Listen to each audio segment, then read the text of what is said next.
Hello guys, আপনারা দেখছেন এখানে একটা গুটি এখানে একটা গুটি। তো এই গুটি কিন্তু আপনার যায়, তো এই গুটি কিন্তু কঠিন। তো এখন আপনাকে কি করতে হবে, দুটো গুটি কিন্তু নিতে হবে। এই গুটি কিন্তু ডাবল টাচ দিয়ে অথবা টান দিয়ে নিতে হবে। তো আরও একটা জটিল মার আছে, সেটা হলো আমি স্ট্রাইক এই কাঠে মেরে এই গুটি এই পকেট করব। আর স্ট্রাইক কিন্তু এই গুটিকে এইখানে টাচ লেগে এই গুটি পকেটে পাঠিয়ে দেবে। আর স্ট্রাইক কিন্তু এইদিকে এসে এই গুটিটাকে আমার হাতে এনে দেবে, অথবা এই গুটিটা এইদিকে লেগে পকেটে যাবে, অথবা ডাবল টাচ দিয়ে ধরে এই গুটি এই পকেটে যাবে। অর্থাৎ আমি এক মেরে দুই গুটি দুই পকেট করব। এটা কিন্তু ক্রীড়া জগতের ইতিহাসে একটা বিশ্ব রেকর্ড, অত্যন্ত জটিল এবং কঠিন শট, দেখার মতো শট।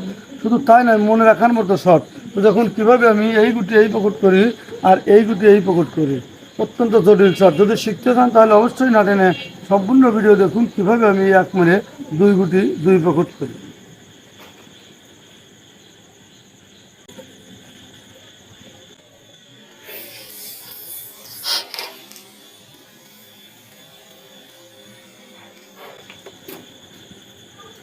হ্যালো বন্ধুরা, আপনারা দেখেন আমি কিন্তু কত সুন্দর জটিল এবং কঠিন একটা শট দিয়ে এক মারে দুই গুটি দুই পকেট করলাম।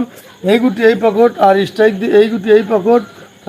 আসলে ক্রীড়া জগতের ইতিহাসে সত্যি এটা দেখার মতো এবং জটিল এবং কঠিন একটা শট।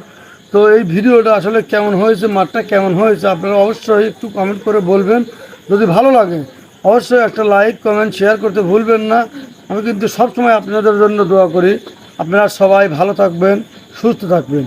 আর যারা আমার মতো খেলা মার শিখতে চান অবশ্যই বেশি বেশি প্র্যাকটিস করবেন। আপনি যদি প্র্যাকটিস না করেন তাহলে আপনি সারা জীবনেও আপনি শিখতে পারবেন না। আমি যদি আপনাকে হাতে ধরে শিখিয়েও দিই তাও পারবেন না, কারণ আপনার নিজের একটা ইচ্ছা প্রতিভা থাকতে হবে যে আমি এটা কি শিখবো। এটা সে পারে, অন্যজন পারে, রহিম পারে, করিম পারে, আমি কেন পারবো না।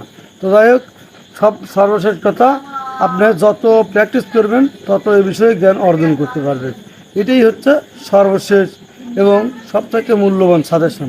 ভালো থাকুন, সুস্থ থাকুন।